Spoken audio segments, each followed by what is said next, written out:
Hey folks, see if you've ever had this problem. You're trying to eat a little healthier, but you're in the grocery store aisle, you're looking at packaging, nutrition labels, and they're so confusing, you don't know what's good for you and what's not. Well, this is why I love Thrive Market, my go-to online grocery store for getting all of my healthy essentials delivered, and I don't even have to leave my couch. Finding better options for the whole family is easy with Thrive Market's Healthy Swap Scanner. Just scan a product and it instantly recommends healthier swaps. This is how my wife and I found our new favorite snack, IQ bars. Sometimes I eat one in the morning with my coffee, sometimes just later on in between meals. They also have so many on-site filters that make it simple to shop by the needs of everyone in the family. Maybe you have someone who needs gluten-free food, somebody that has a peanut allergy. Well, no more scouring ingredient labels when you can just filter it all on Thrive Market. My wife and I often use the high protein filter to stock up on things like Sieti chips. Ready to make the switch? Go to thrivemarket.com/TCAT for 30% off your first order, plus a free $60 gift. That's THRIVE market.com/TCATT. thrivemarket.com/TCAT.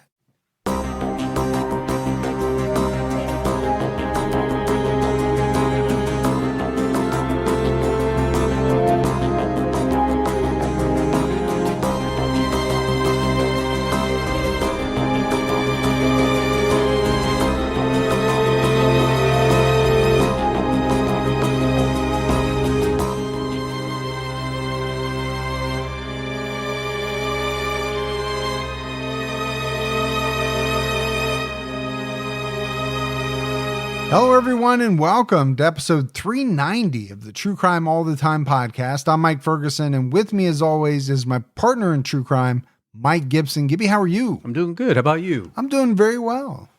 Well, that's good. Yeah, it always is.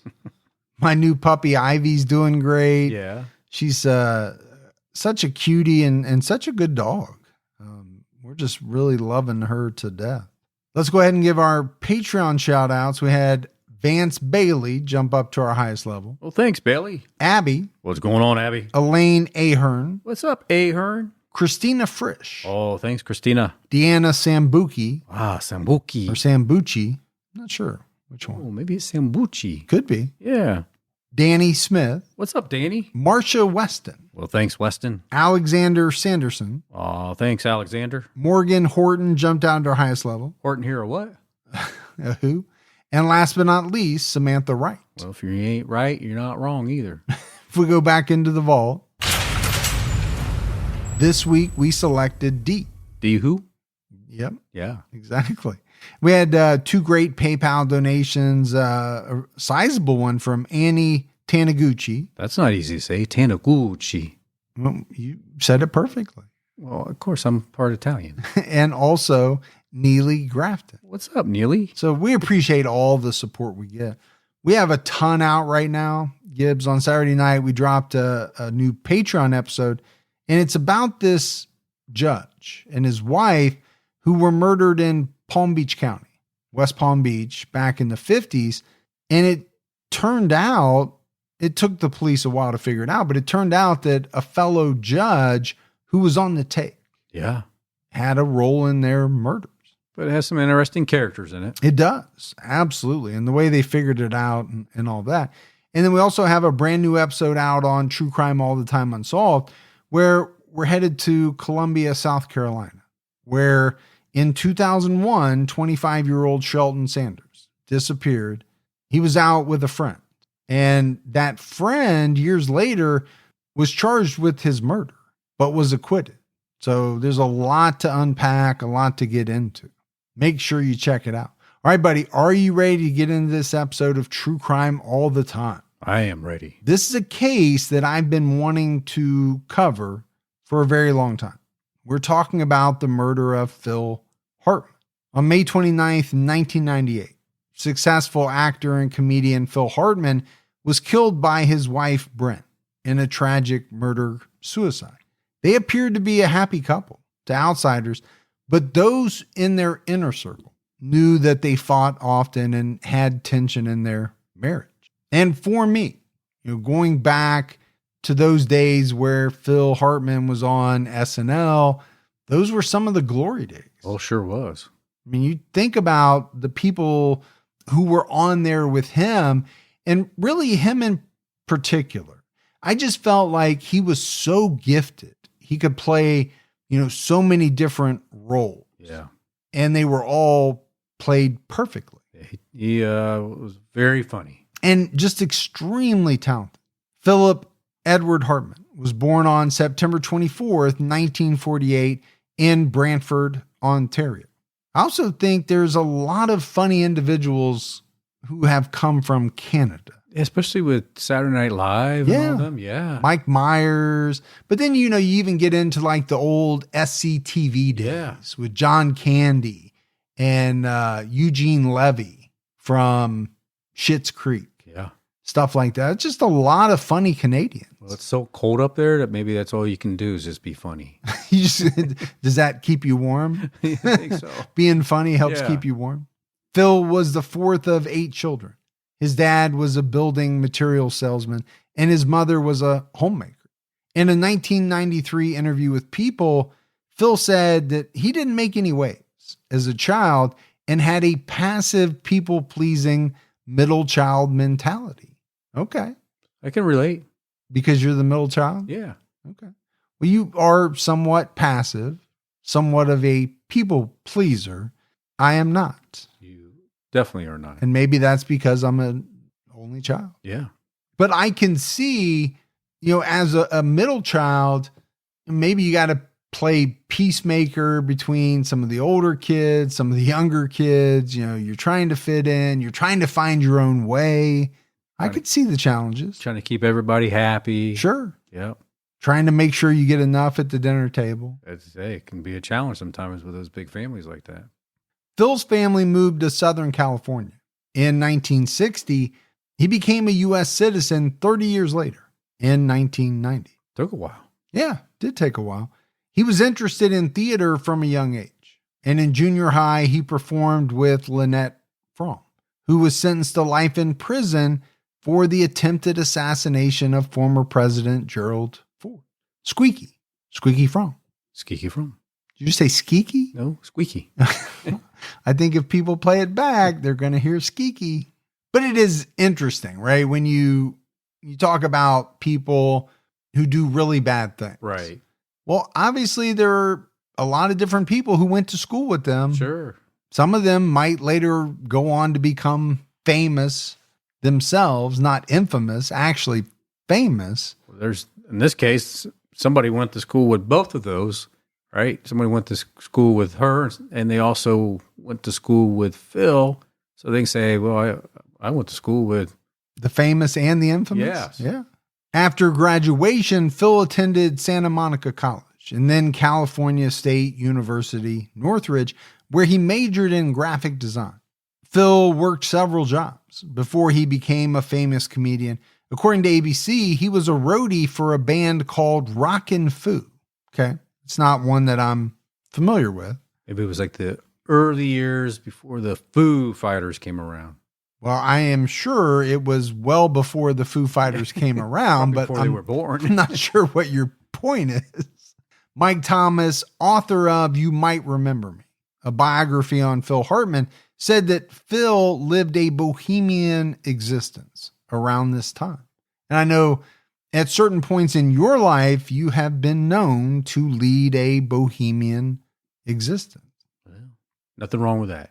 There are even claims online that Bohemian Rhapsody, in some small part, was crafted based on you. I'm going to have to say I can either deny or confirm. Well, what would an episode be without you saying that? Thomas said in an interview with Salon Magazine, I also thought it was really cool to read about the real Phil, who was more of a hippie than anything else. He loved to surf. He loved to hang out on the beach of Catalina, smoke pot. He was not the characters he played, a lot of whom tended to be more straight-laced, stick-in-the-mud boss-like figures. And I wonder how much of that is true for a lot of actors. They're playing a character. Sure. I'm assuming a lot of times much different than what they are like in real life. Sometimes you got to do what you got to move your career up. Sometimes you're going to play a role that is really not who you are. Well, if you're a good actor, though, you can pull those off. Sure. I play a cowboy every weekend. And you are not a cowboy. I am not. But I do think it's true. If you look back or think back on the characters he played on Saturday Night Live, they weren't the, over the top, in your face characters like maybe a Dana Carvey played or Adam Sandler. He did play more of the straight guy, right? Not to laugh out loud, but he was super funny in the way that he did it. In 1970, Phil married his first wife, Gretchen Lewis. The marriage didn't last long, and they were divorced by September 1972. Pretty quick. Yeah. To me, that sounds like one of those relationships where it seems great until you're spending every day together, and you soon realize that you're not meant to be. Phil's friend and attorney Steve Small told 2020 Phil fell in love easily, but wasn't very skilled at continuing a relationship. That's a tough skill to have. Making a relationship work? Yeah. Well, it's easy to fall in love, I think, for a lot of people. I kind of look at that as the easy part. The hard part is continually working on a relationship, even a marriage, because it does take work. It takes sacrifice. It takes compromise. It takes all those things. Yeah. And I think there are some people who just, are not willing to do that. They want things a certain way, but they want it the way they want. In the mid-70s, Phil worked for his brother's talent management agency, and he designed album covers for rock bands. Kind of cool. No, it is kind of cool. It's also cool to see how people ultimately got to where they did, right? The route that they took. How many people just out of high school burst onto the set of SNL or are headlining big stadiums as a comedian? It takes work. You got to put in your dues. Yeah. But it was said that Phil wanted to get away from his self-described introverted lifestyle. So in 1975, Phil joined the Groundlings, an improv group in Los Angeles. He attended one of their shows and volunteered to participate. The Groundlings were so impressed by his performance that they invited him to join their group and take classes with them. Well, that's kind of impressive. It's really cool. I also think, the Groundlings is a huge thing. A lot of SNL characters came from there. It's, I think something akin to Second City in Chicago. A lot of SNL cast members came from there as well. But I think there's been a lot of famous people who have gone through kind of both of those organizations. Comedian Tracy Newman, a founder of the Groundlings, told ABC, "I never saw an audience member come up with that kind of excitement and energy. It was like a hurricane hit that stage, and I mean in a good way." Phil married his second wife, real estate agent Lisa Jarvis, in 1982. Lisa said she realized their relationship was over after a year of marriage. That's pretty rough. It is, but I'm also kind of getting the feeling here that, much like what the one guy said about Phil, he fell in love easily, but he had a hard time making relationships work. I don't know that he was the one doing the leaving. It sounds like it was his partners who were leaving him. Lisa told 2020, "My sense of Phil was that he was really two people. He was the guy who wanted to draw and write and think and create and come up with ideas. He was the actor and entertainer, and then he was the recluse." Okay, can't say I know anybody like that. Nobody? Well, I'm not an actor or entertainer, and I wouldn't call myself a recluse, but I do enjoy my time. You do. I love spending time with my wife and the family, but once they go to bed, then it becomes kind of my time. For a very long time. And I do kind of tend to stay up late. Yes. She said in a 1998 interview with People, he would disappear emotionally. Phil's body would be there, but he'd be in his own world. That passivity made you crazy. And when I'd protest, he'd say, "You're getting in the way of my career. And this is who I am and what it's going to be like." Focused on his career. Yeah. And I do think a lot of people who become very successful do kind of have that one track mind, whether it's real estate or business or acting or singing. They pour everything into this one thing in order to become successful. Sports, right? Basketball, baseball, football, it takes up all of their, time and energy, which can be very hard if you're trying to have a relationship with this person because you're not number one. No. They may love you, but you're not number one. But there's a lot of successful people that got that way because they put themselves first. Or whatever their goal was. Yes. First. Yes. And by extension, themselves. So I get what you're saying. But there's a price to pay for that, right? Of course, yeah. And I think in many cases, it's the prices, relationships, things like that. Lisa and Phil got divorced in 1985. Phil spent 11 years performing with the Groundlings, but he did have other acting gigs. In the late 70s, Phil helped Paul Rubens, a fellow Groundlings performer, create the character Pee Wee Herman. I did not know that. No. Before we started researching this episode. He even co-wrote the movie Pee Wee's Big Adventure and played Captain Carl on the Pee Wee Herman show. So, dating myself here, but that is a show that I did watch back in the day before I knew what Paul Rubens was going to get into. But it was such a strange show for the time. Like, just had never seen anything like it. Yeah, for sure. Yeah. I know you love that voice. Yeah. But think about that, right? 11 years performing with the Groundlings. And I'm sure he was not making a boatload of money. No, but man, talking about some amazing connections. And experience and all that. But it goes back to the, you have to pay your dues. Phil's big break came in the fall of 1986 when he joined Saturday Night Live as a writer and performer. And he is arguably best known for his SNL sketches. Some of his most memorable sketches were based on his impressions of Bill Clinton and Frank Sinatra. And he did do a great Clinton.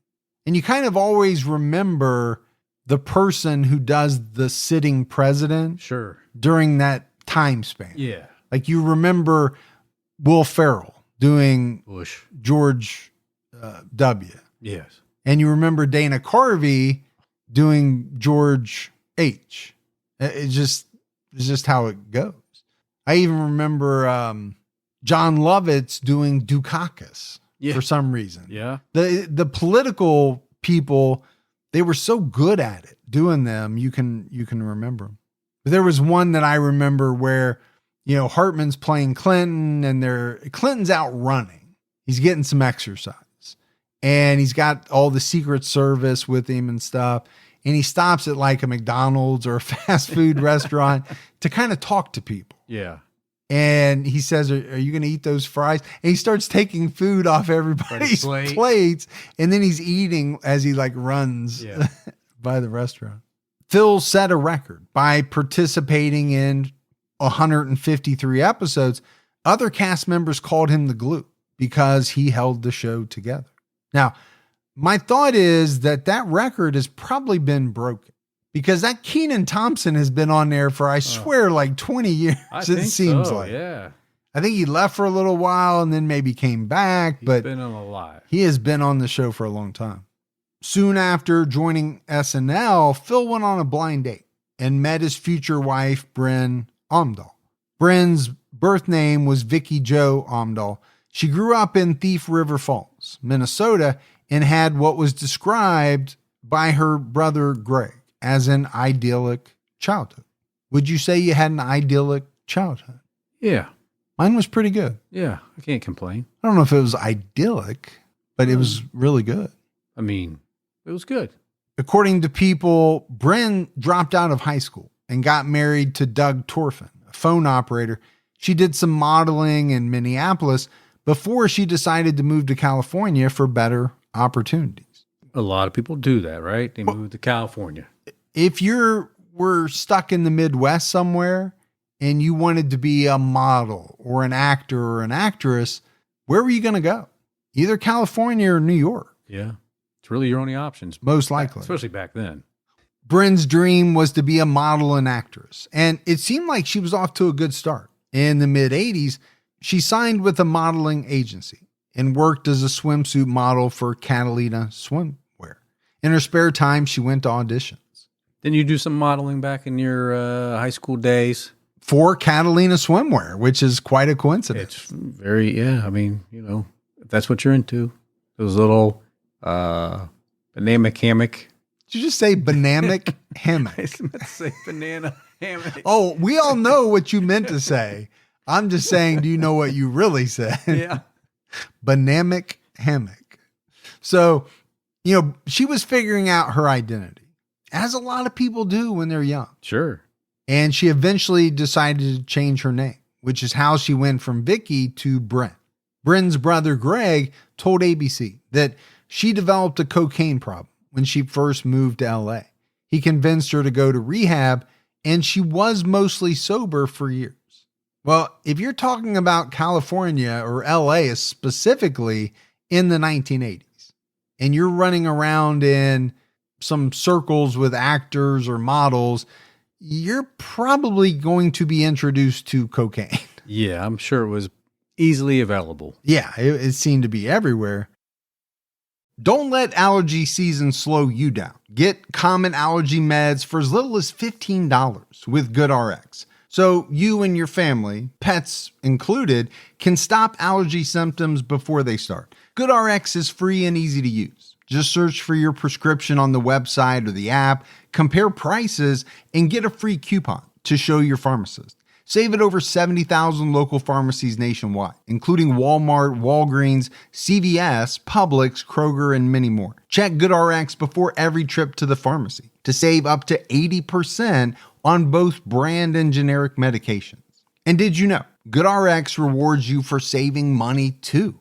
Join GoodRx Rewards today and earn points every time you use a coupon. Remember, GoodRx is not insurance, but works whether you have insurance or not. And it could be your insurance copay price. I've been using GoodRx for years, and I can't tell you how many times I have saved money even with my insurance. Stop allergies before they start and save big on allergy medications this season with GoodRx. Go to goodrx.com/TCAT. That's goodrx.com/TCATT. Once the temps start rising, I realized I was back in the same worn out rotation. Same tank, same shorts, same everything. So I gave my daily uniform an upgrade with Quince. Their pieces are easy, elevated, and somehow make me feel more put together without even trying. Like they're 100% European linen shorts and dresses from $30. Luxe swimwear, Italian leather platform sandals, and so much more. The best part, everything with Quince is priced 50 to 80% less than what you'd find at similar brands. By working directly with top artisans and cutting out the middleman, Quince gives you luxury without the markup. And Quince only works with factories that use safe, ethical, and responsible manufacturing practices and premium fabrics and finishes. I'm getting ready to stock up on shorts for summer from Quince, and I know they're going to be amazing because everything I've ordered has been of the highest quality, and the prices are amazing. Treat your closet to a little summer glow up with Quince. Go to quince.com/TCAT for free shipping on your order and 365-day returns. That's QUINCE.com/TCATT to get free shipping and 365-day returns. Quince.com/TCAT. Phil and Brynn had a strong connection from the beginning. An unnamed friend told people he had never had a quote-unquote babe before, and she was it for him. He married his dream girl, and Brynn was a very beautiful woman. However, people reported that Brynn and Phil were emotional opposites. Biographer Mike Thomas told Salon Magazine his relationships would always start out very intensely intense emotionality, sexuality, and then they would eventually peter out. I mean, with Phil, he was always on the hunt for the new, the fresh, and he had an artist's eye for beauty. So it sounds like he kind of got bored with the current relationship and was basically didn't have anything else, and basically didn't have anything else to talk about, and just wanted something new. Well, let's face it. There are some guys who are all about the hunt. And then once they are able to be with this person who they've been trying to court or whatever you want to call it, then that kind of is it for them. They go on to look for somebody else. Yeah. It's almost as if it's the pursuit that drives them and not so much the actual relationship. And I have to say, that seems like it would be a very sad and lonely existence. It really seems like to me. No, I agree with you. Yeah, for sure it would be. Not to mention the fact that you're probably hurting a lot of people along the way. Yeah. In a different interview, Thomas said about Phil's relationships. But as the months go on, the cracks begin to show. And Phil does what he did with his last two relationships. He begins to withdraw emotionally. They begin this pattern of fighting and making up and fighting and making up. And that would really mark their relationship from there on out. And I wonder how much of that, and I don't know about Phil specifically, but I do think there are some people who they get scared. Yeah. That the relationship is going to end. So it's almost like they preemptively start to withdraw, which almost inevitably is going to cause the relationship to fail. Because they're trying to keep themselves from being hurt. Yes. So, they'll take the first step but maybe it would never happen if they wouldn't. But in their mind, they think it will happen. And then I also think there are couples or, people in relationships that, they have this fight, make up kind of dynamic. Yeah, that's just not good. Well, it's not, but some people can get addicted to it. Sure they can. They like the drama. Yeah, you like the drama. You also, the makeup part is great. But to me, that sounds exhausting. I would just think you're always going to be on eggshells waiting for the next fight to come around. Or you're going to be the one trying to figure out when to start the next fight. Well, that's true too, yeah. Phil and Brynn got married in 1987. Their son, Sean, was born a year later. After Phil's son was born, he called his ex-wife, Lisa Jarvis, to tell her he was a father. As reported by ABC, Lisa wrote a card that said something to the effect of, "Dear Phil and Brynn, much love from Aunt Lisa. If you ever need a babysitter, I'm so thrilled for you." Now, I did find that a little strange. Some people have really, really good relationships with their exes. So maybe it's not that strange, but you're going to call your ex and say, "Hey, guess what? Not only am I remarried, but I'm a daddy." Yep, I'm a dad. And she's probably like, "Okay, great." But it sounds like she was very gracious. Yeah. She sent a nice letter. But according to Lisa, she got back a letter that was hair curling, fury, rage, and a death threat from Brent. The gist of it was, "Don't ever fucking get near me or my family or I will hurt you. I never want to hear from you. Never, ever, ever come near us or you will really be sorry." That's brutal. That is brutal. But she's probably trying to protect her interest in her man and obviously her child. Yeah, maybe in her mind she is, but it seems way over the top. Because that letter I read, it was very, very nice. And, here's a person who left Phil. Yeah. It's been some time ago. What's the danger that, they're going to reignite? But it just sounds to me like maybe she was a little bit jealous. A little bit? And wanted to make it definitive that she was not going to put up with anyone coming between her and Phil. Well, she did a good job letting that be known. Yeah, she didn't couch her words at all. I mean, she let it fly. Lisa called Phil and asked him, "Do you have any idea who you are married to?" Phil simply responded, you should have seen the letter she wanted to send. Like, okay, what was in that? I'm assuming maybe it was much, much more threatening. Yeah. And could have potentially landed her in jail, and Phil had to talk her out of I'm it. just trying to figure out how those conversations went as that was being developed, you know? Well, he obviously had knowledge of both the original version and the one that was ultimately sent. After Phil joined SNL, he and Brynn moved to Manhattan. Brynn took acting classes and raised the children. She was unhappy in New York, though. She felt secluded and cut off, according to a friend, and was frustrated that her own career wasn't doing as well as she'd hoped. And this is something I've always wondered about when it came to couples where one or more of the individuals was kind of a major star. You know, I do think it's possibly why you see so many stars marry someone who's not in the business at all. Because I imagine there could be a lot of jealousy. Well, and I think that's why so many of the relationships don't work. Like when two stars are together. Yeah.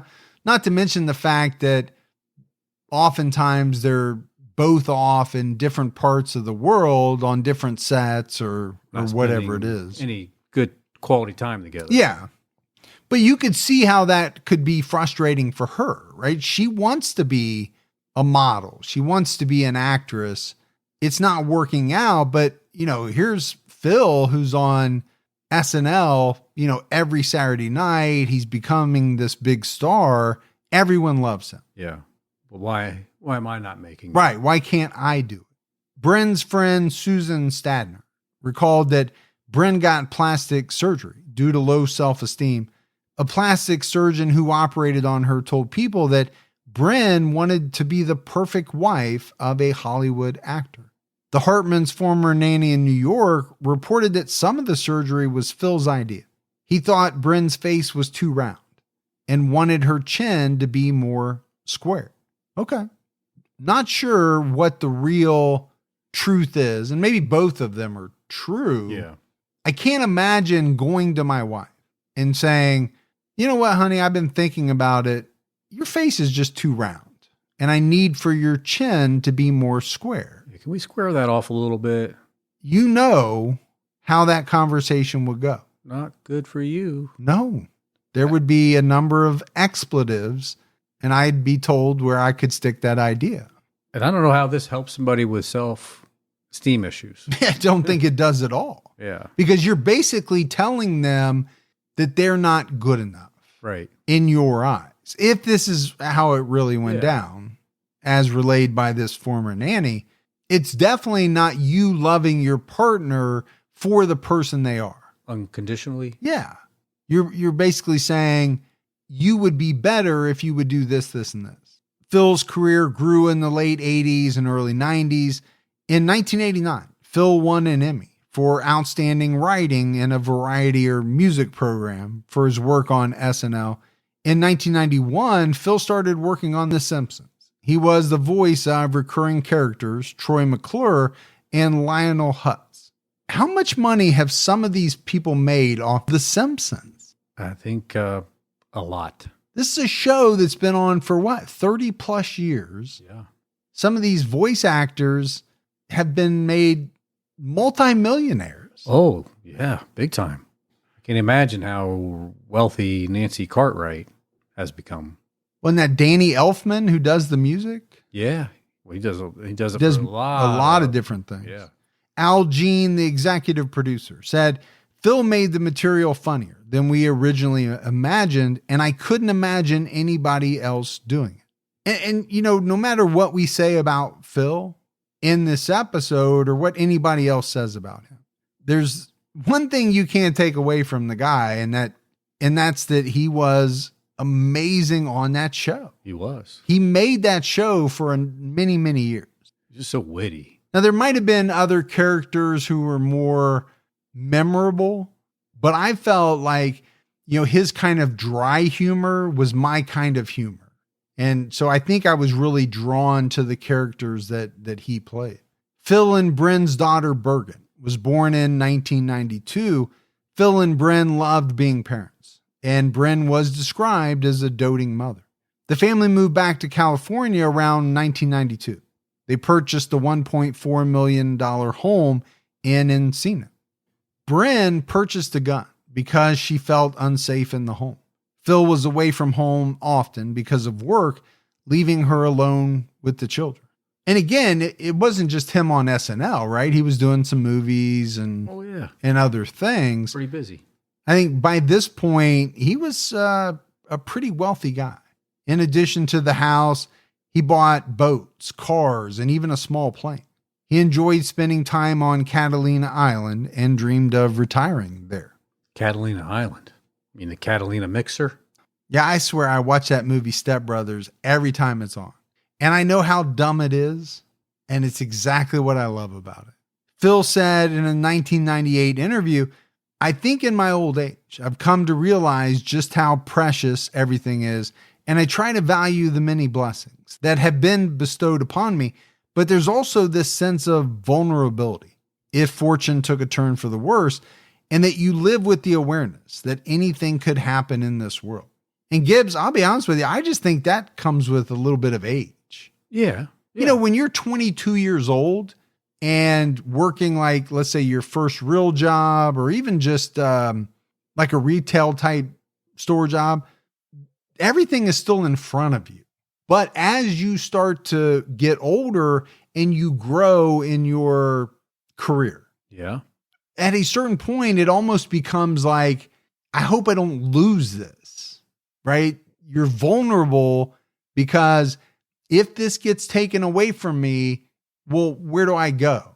Yeah. Do I have to go all the way back down to the bottom and start and work my way up at age, 50? I think that happens for a lot of people. And then I think if you're a celebrity, it's probably even worse because, you know, you get to that kind of top of the mountain and it's like, how do I stay here? Yeah. How do I stay on top? When am I going to be knocked off? Because everybody gets knocked off at some point. Except for, you know, Tom Hanks. Nothing ever happens to Tom Hanks. Now, sometimes some of them make a comeback, right? And their second go around is actually better than their previous go around. Sure. Maybe it's not movies. Maybe they switch to TV or whatever it is. Yeah. Phil's work schedule increased in the 90s. He was still working on SNL and The Simpsons and was doing commercials for big brands like Cheetos and McDonald's. He was also a regular on late night talk shows. He wasn't home as often as Brynn wanted him to be. And I think it's pretty hard to be home when you have that much stuff going on. I mean, Saturday Night Live is done in New York. Yeah. So if you're living in California, obviously you're going to be gone for a number of days, rehearsal, the taping, all of that. And if you're doing a movie, if you're doing commercials, it's not a lot of time for home life. No, it's not. Biographer Mike Thomas explained that Phil might have liked the idea of fatherhood more than the work of being a parent.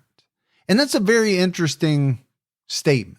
Being a father is great. It's, you know, one of the greatest joys of my entire life. I agree. But there's a boatload of work involved. Yeah. Not easy. In being a parent, it's not an easy thing. And I do think there are some people who, you know, have this notion of being a parent, but when it comes to doing everything involved, especially if you're a guy like that who has a very busy schedule, when you get home from doing all of these things, are you then changing all the poopy diapers? Right. I don't know. Yeah. I mean, I think there's definitely a difference between being a father or a mother versus a parent. I mean, to be a parent, you're parenting, and that's a lot of work.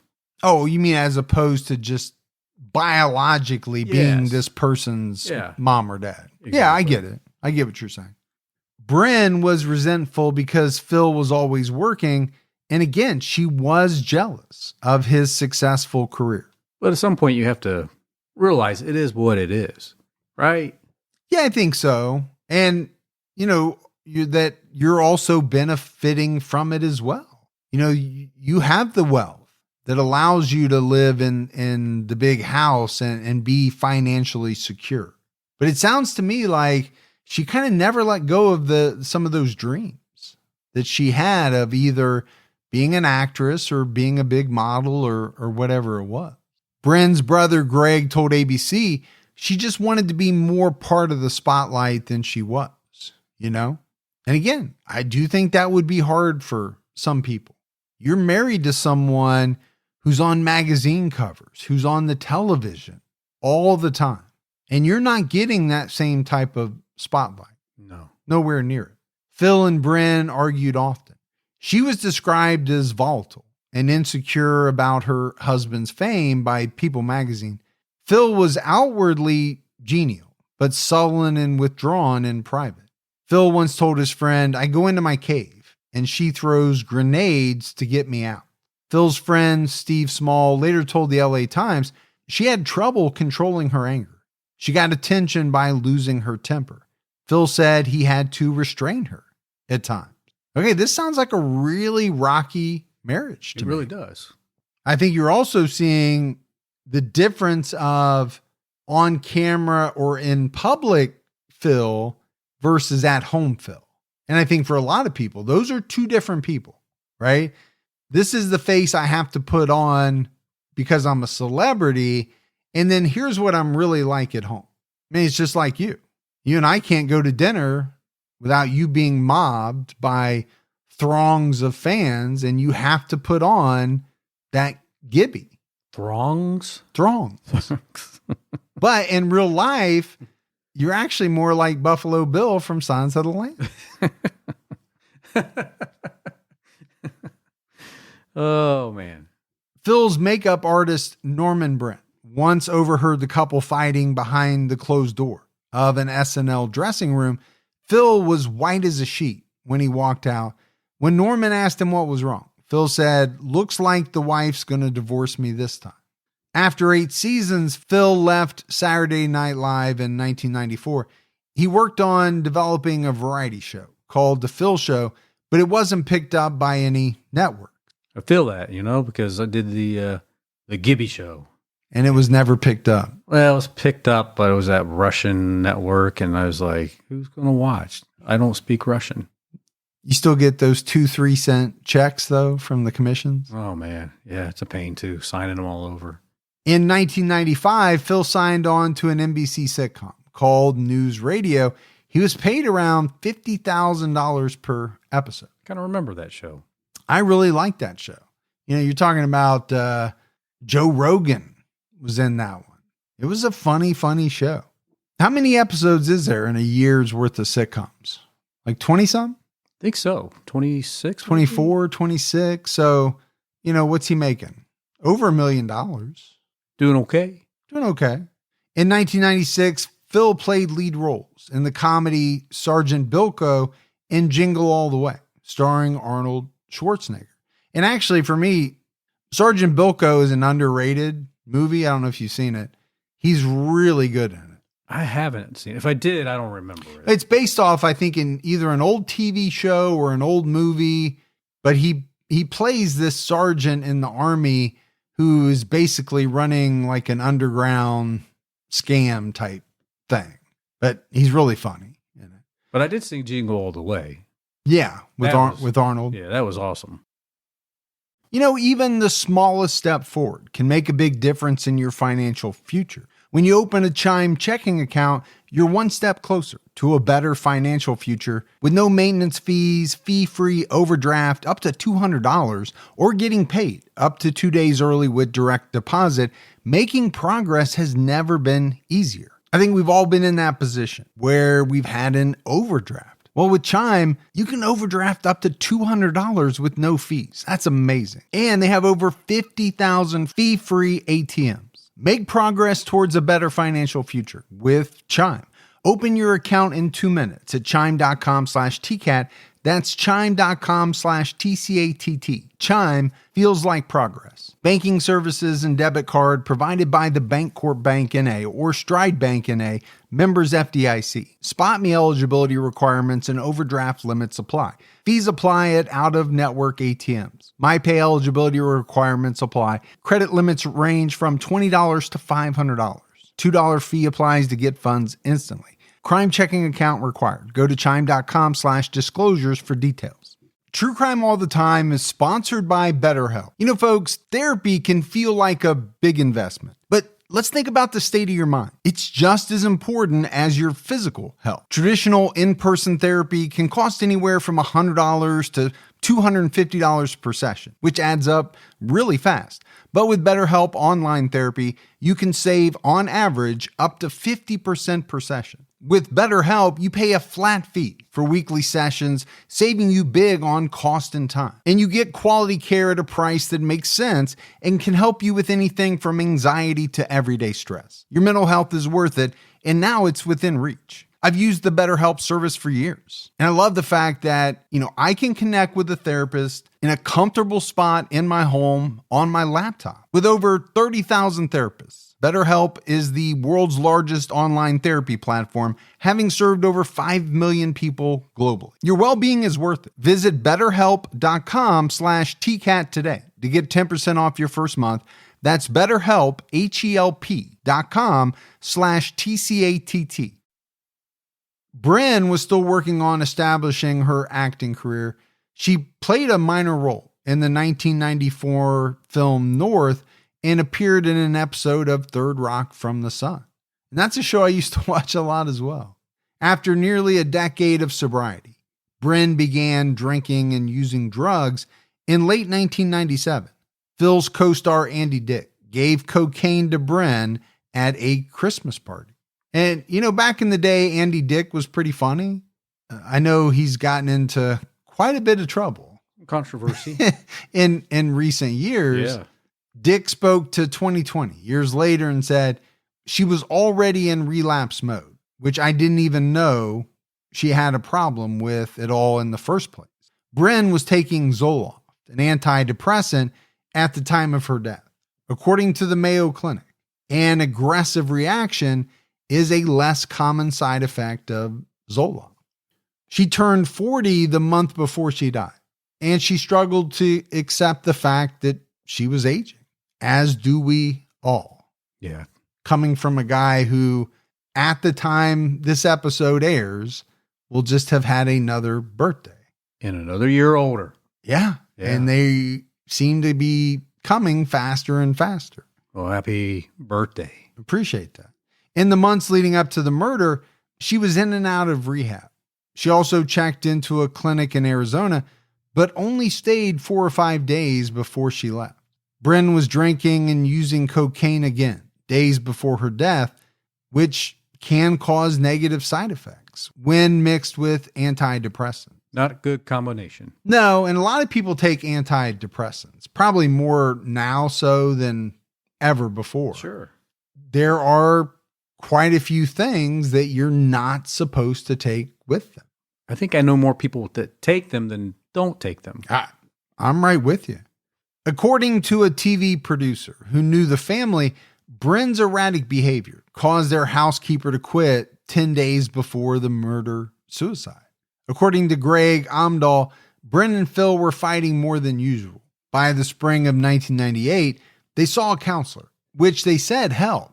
They wanted to improve for each other. And I think that's a good step.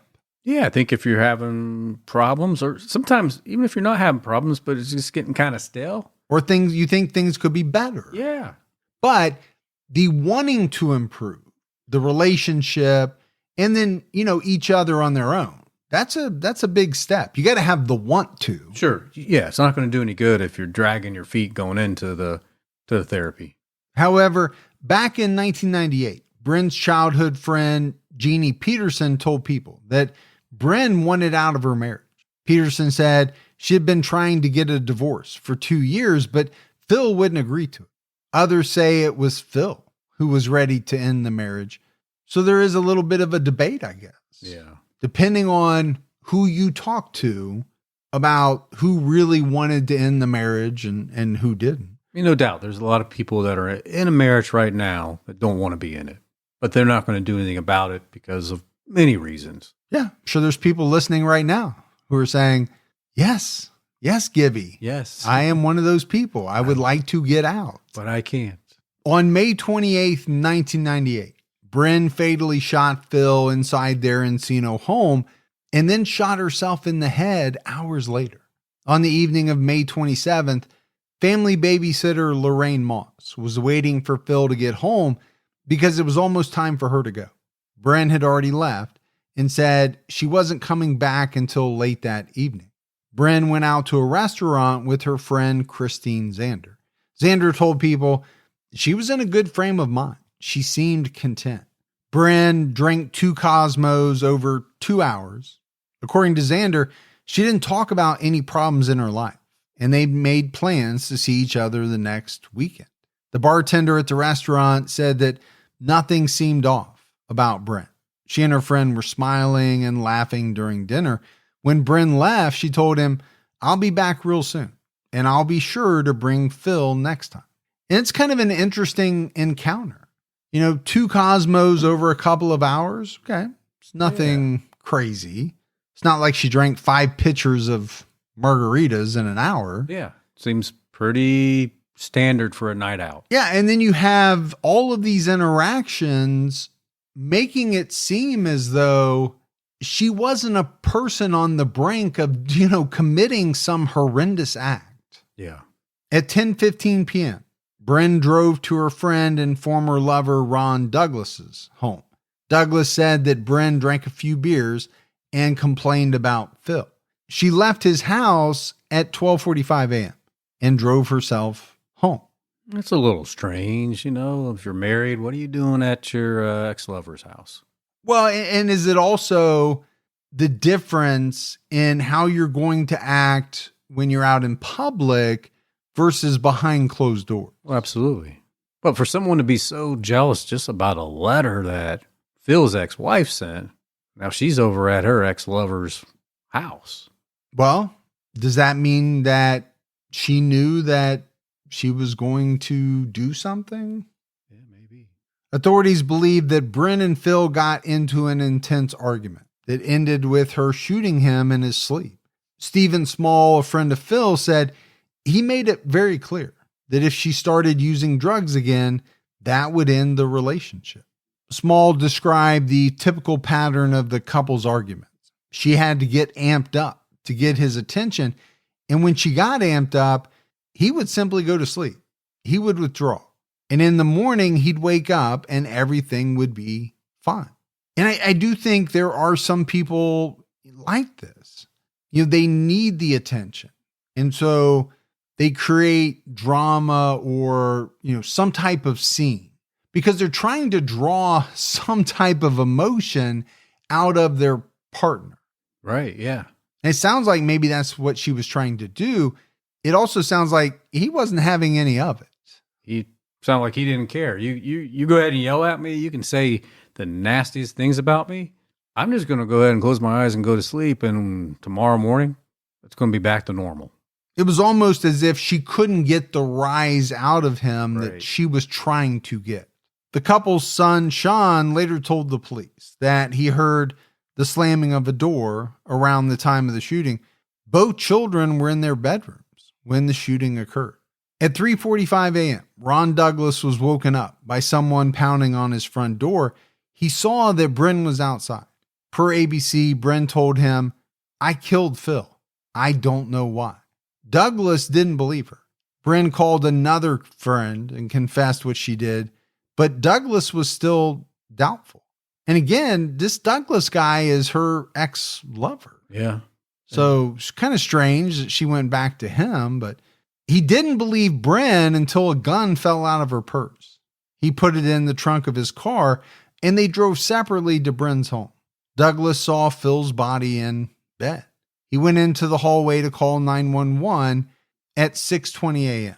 Okay, so your ex-lover shows up at your house saying that she just shot and killed her husband.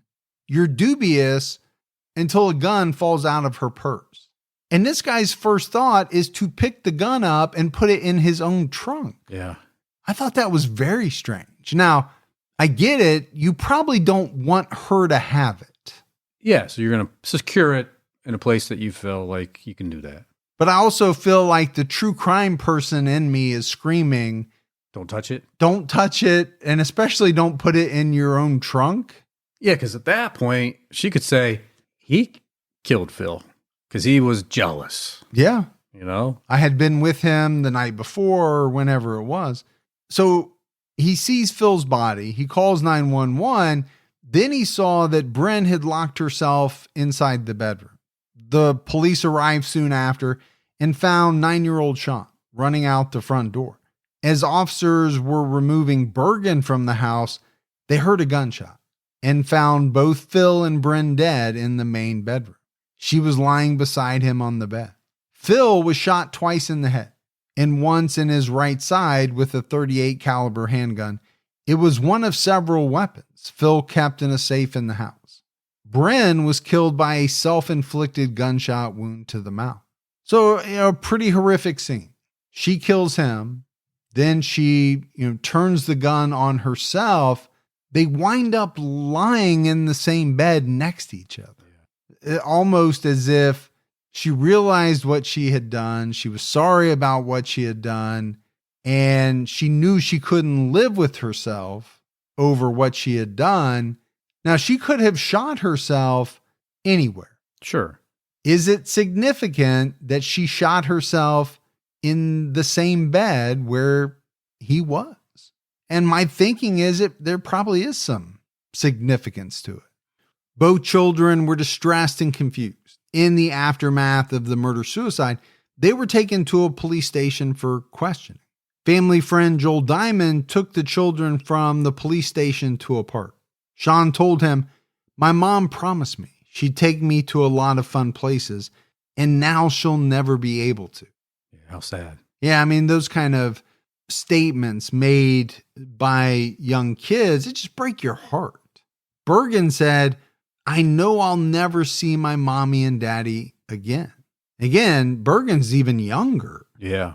It's just tough. I mean, these kids at that time were so little, and to lose both your parents. In the way that it happened. Yeah. Because I always think about that. If they were involved in a fatal car accident and they both died. Yeah. That would be one thing. It's still going to be horrible for you. Absolutely. But to know that your mom shot your dad and then shot herself, that's a different level of processing that's going to happen over the years. Yeah, that's definitely some more intense therapy. Yeah. Brynn's toxicology report was released on June 8th, 1998. Her blood alcohol level was 0.12. She had cocaine and antidepressants in her system as well. According to Phil's brother, John Hartman, the coroner told him that Brynn had combined Zoloft with alcohol, and she did not know what she was doing or why she was doing it. He said, "I took that as true, and I forgave her in that moment." Yeah, I think, she kind of realized she did something wrong when she went over to her ex-lover's house and said, "I killed Phil, and I don't know why." Well, we talked about the mixing of drugs and alcohol before. I mean, some of this stuff just on its own can do some things to you. But when you start mixing a bunch of different things, antidepressants, cocaine, alcohol, the side effects can be devastating. Yeah.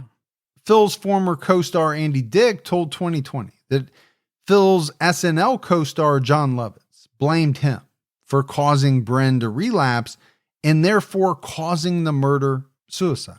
Dick told 2020, "I didn't cause her to relapse. That's one of the misconceptions. That is not true. Not true. Like, for real. I didn't cause her to relapse, and I didn't give her cocaine, and then she ran off, got a gun, and shot her husband and herself. No, that happened 6 months later." So obviously he was catching some heat. Sure he was. Yeah. From different people. Now, did he cause her to relapse? I don't know. Was she using cocaine before he gave her some at the party that night? I don't know. No. There's also the issue of she could have said, "No, Of course. I'm sober. I don't want to take that." But obviously he didn't cause the murder-suicide. I think that's pretty clear. Like he said, it's not like all of this happened at the same time. The murder-suicide happened 6 months after this party.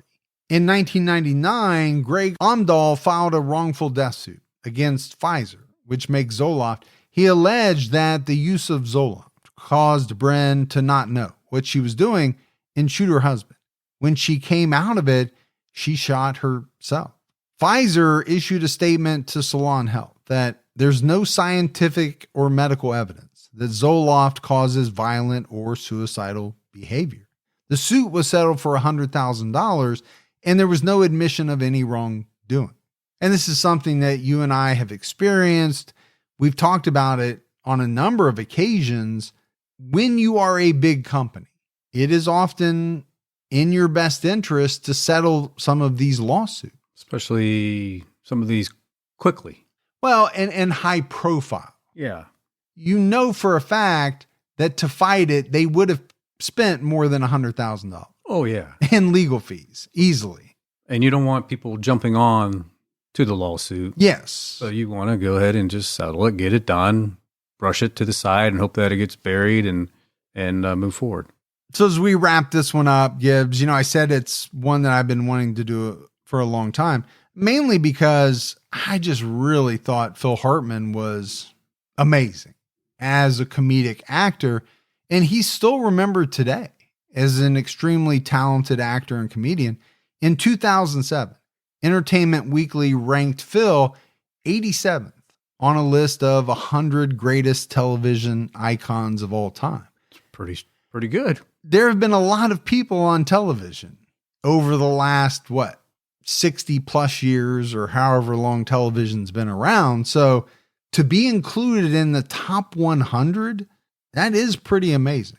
In 2015, Rolling Stone named him one of the 10 greatest SNL performers in the show's history. That's also a really big achievement if you look at the people who have come and gone through SNL since the 1970s. It's the who's who of comedic actors. It really is. So many great performers.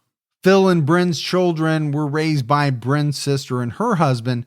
The children grew up out of the spotlight and live private lives as adults.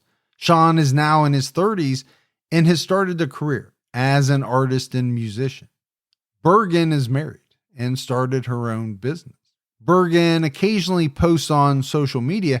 In 2015, she attended the 40th anniversary special of SNL and spoke to the Hollywood Reporter around the 25th anniversary of The Simpsons. These kids got to be pretty tough to get through what they had to go through and come out what appears to be pretty well adjusted. Yeah.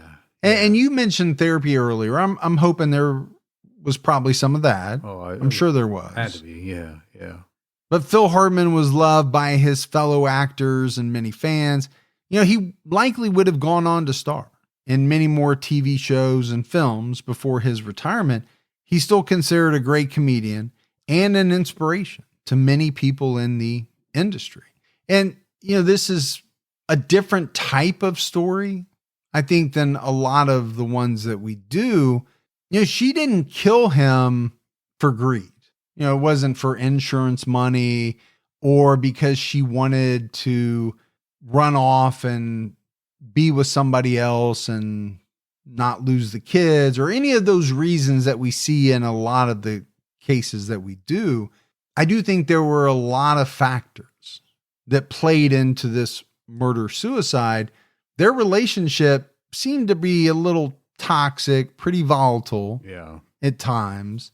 It's hard to discount the drugs and the alcohol and what role did that play? At the end of the day, it's just a sad outcome for everyone. Yeah.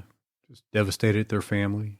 Yeah, absolutely. But that's it for our episode on the murder of Phil Hartman. We got some voicemails. Gibbs, you want to check those out? Let's hear them. Hi guys, my name is Alicia. I am an advocate, prison advocate, social justice organizer in California. I was just listening to the latest episode, the part 2 of Jodi Arias, and the question came up about restitution, and I thought I'd give you a call and give you a little bit of information on it. So it is a little bit different in Arizona than it is in California, but not much. Here in California, people that are incarcerated within CDCR and owe restitution will have 50% of their pay taken immediately. So they're 8 cents an hour, 16 cents an hour, 32 cents an hour will be cut in half and immediately go to victim restitution. If there's money sent in, if you send money into your loved one, you go through one of the websites to pay, your money is automatically taken as well. You spend $100, your loved one inside gets $50. As far as how many victims actually see the restitution, it's less than 1%, at least out here in California. Most victims are not even aware that there's a restitution pot sitting for them. So it just kind of goes untouched. It's hard for me because these folks inside, regardless of crime, are still human beings and still need to eat. And without money, without commissary, they're not fed enough. So this is something that we have pushed back on quite a bit. And then I did look up Arizona, and their rules are just a little bit different. There's as low as 20% and up to 50% is automatically taken out. Hope this helps. I love y'all's show. Thank you so much. I am so addicted. I've listened to every single episode. You guys are amazing. Thanks so much. Keep it up. Keep your own time ticking. Bye. So we only had one voicemail because that one was a little longer, but I wanted to play it because I thought it was some really good information. It was. Now, again, if you're making 8 cents an hour or 16 cents an hour, okay, how long is it going to take to pay back $40,000, $60,000, $100,000? Yeah, you're never going to pay it back. No, but it does, according to her, really kind of hurt the inmate. Yeah. Because that's just less that they're able to use for commissary. And I thought the part about garnishing what is sent in by friends and family, that was pretty interesting. I wasn't aware of that. No, I wasn't either. So it does kind of, really hurt them. Yeah. And now, depending on their crime, nobody's probably crying for them, Sure. but it's just it seems like almost like another form of punishment, I guess. But that's it, buddy, for another episode of True Crime All the Time. So for Mike and Gibby, stay safe and keep your own time ticking.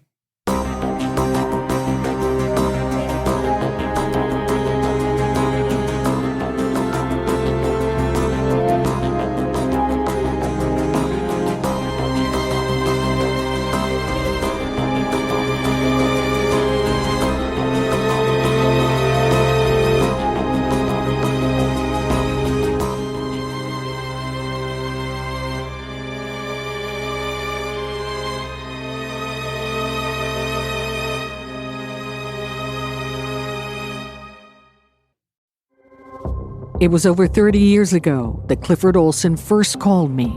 Secret phone calls from Canada's most notorious serial killer. I knew I was killing the children, but I couldn't stop myself. Now it's time to unearth the tapes, because I believe there are still answers to be found. I'm Arlene Bynum from CBC's Uncover, Calls from a Killer. Available now.